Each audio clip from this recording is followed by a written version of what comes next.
Lesson 17.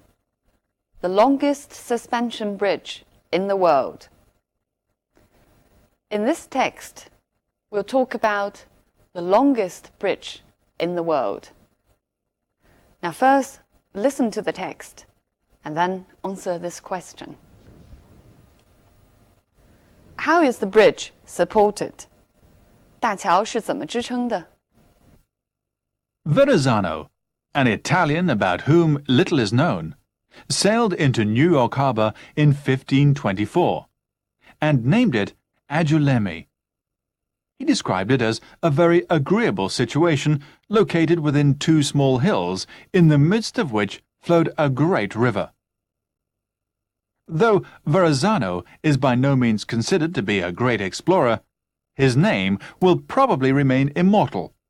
For on November 21st, 1964, the longest suspension bridge in the world was named after him. The Verrazzano Bridge, which was designed by Othmar Ammann, joins Brooklyn to Staten Island. It has a span of 4,260 feet. The bridge is so long that the shape of the Earth had to be taken into account by its designer. Two great towers support four huge cables.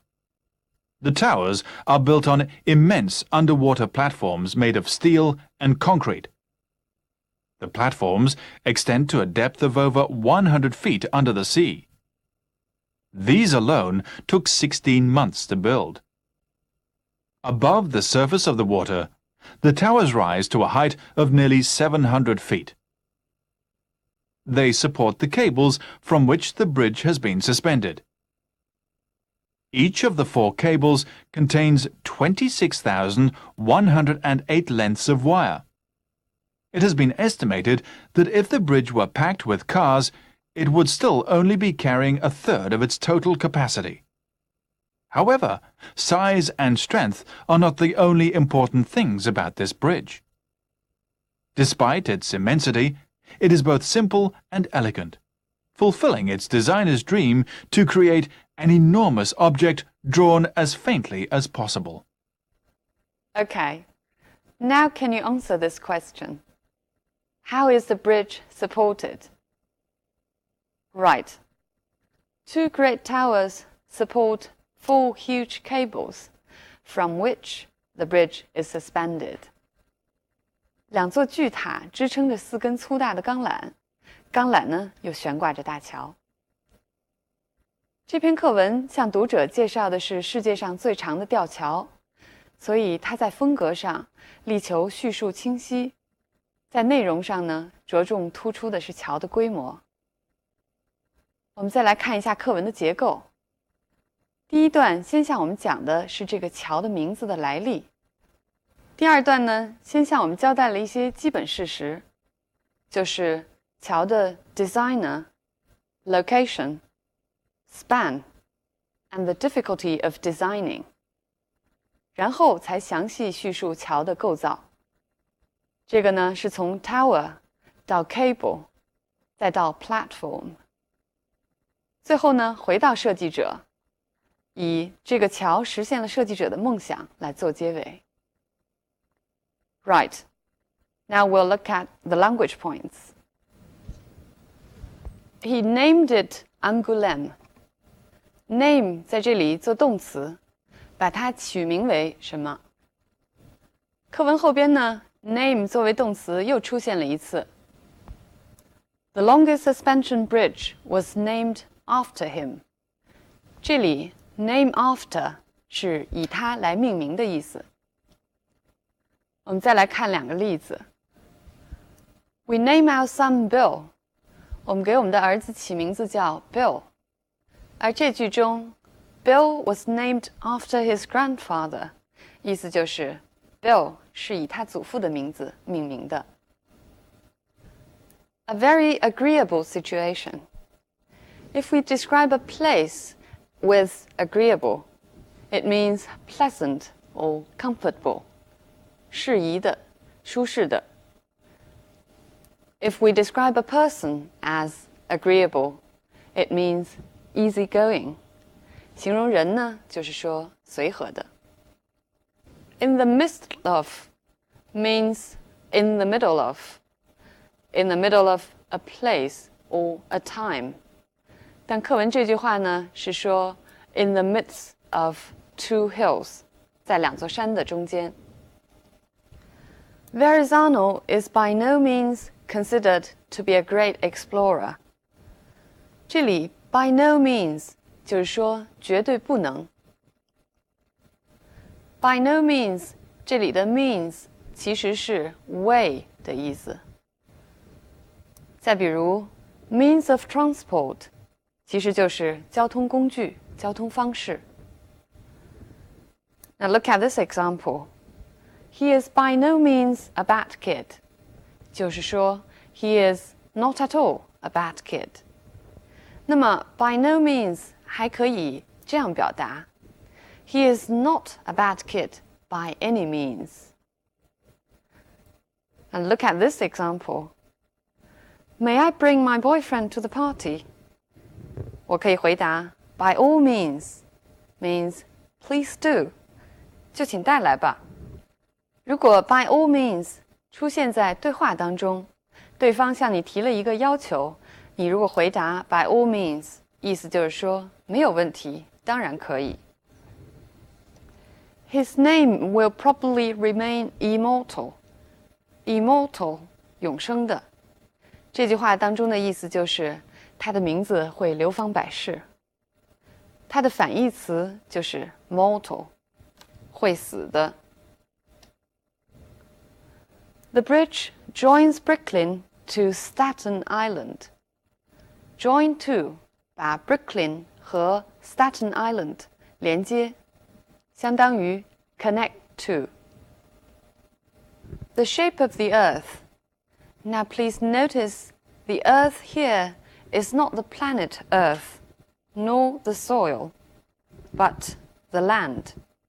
这里 earth 既不是地球，也不是泥土的意思，而是指相对于海洋的大陆，或者说地表。Be taken into account， 这是一个固定词组，相当于 be taken into consideration， 被考虑。Immense underwater platforms. Immense 巨大的，这里呢是形容词形式。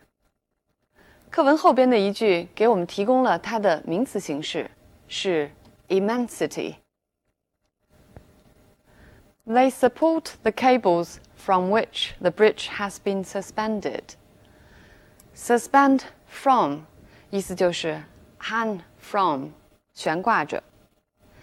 同样，课文的标题呢也给我们提供了 suspend 的名词形式 suspension. These alone took 16 months to build.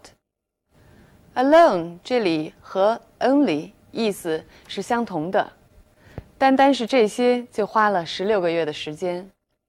但是注意用 alone 的时候，它只能放在修饰的名词后边。Look at these two sentences. 用 alone 的话就要说成 She alone can decide what to do. 如果用 only 就要放在修饰的名词前边 Only she can decide what to do, which means nobody else can do it for her. Were packed with cars. Be packed with means be full of. Fulfilling its designer's dream. Fulfill one's dream. 注意这个搭配，意思是实现了什么人的梦想。An enormous object drawn as faintly as possible. Faintly means lightly, unnoticeably. 不容易注意到的或者轻的。课文里呢是相对于 enormous 桥的这个巨大规模而言的，用细线条勾勒的意思。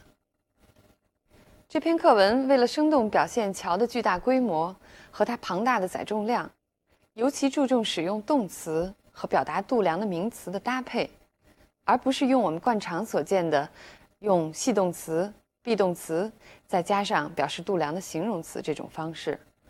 我们来看看课文当中的例句。说到桥的跨度，用了 It has a span of。说到桥的深度，用了 extend to a depth。动词 extend 和表示深度的名词 depth 相搭配。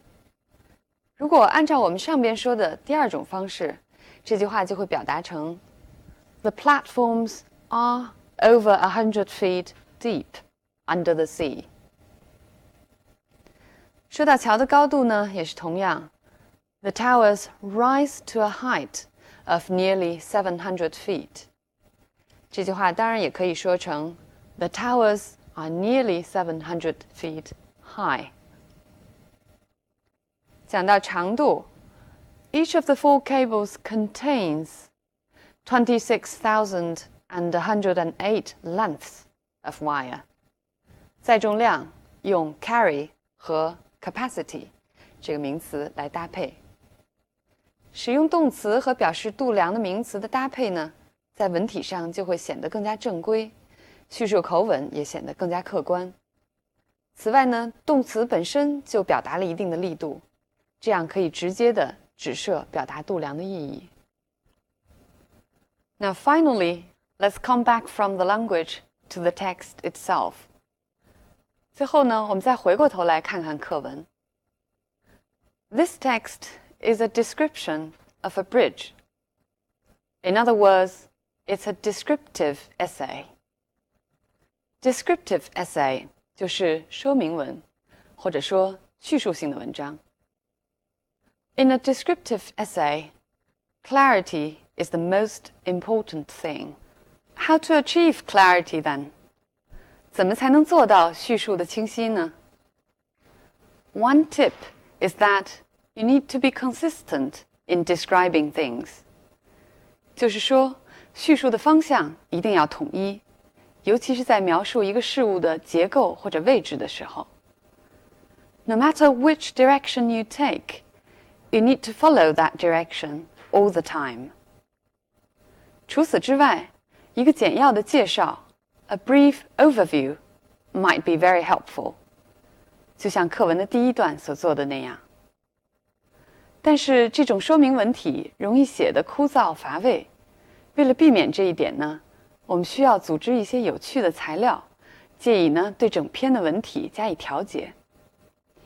就像课文的结尾 The designer's dream adds some interest to the whole essay.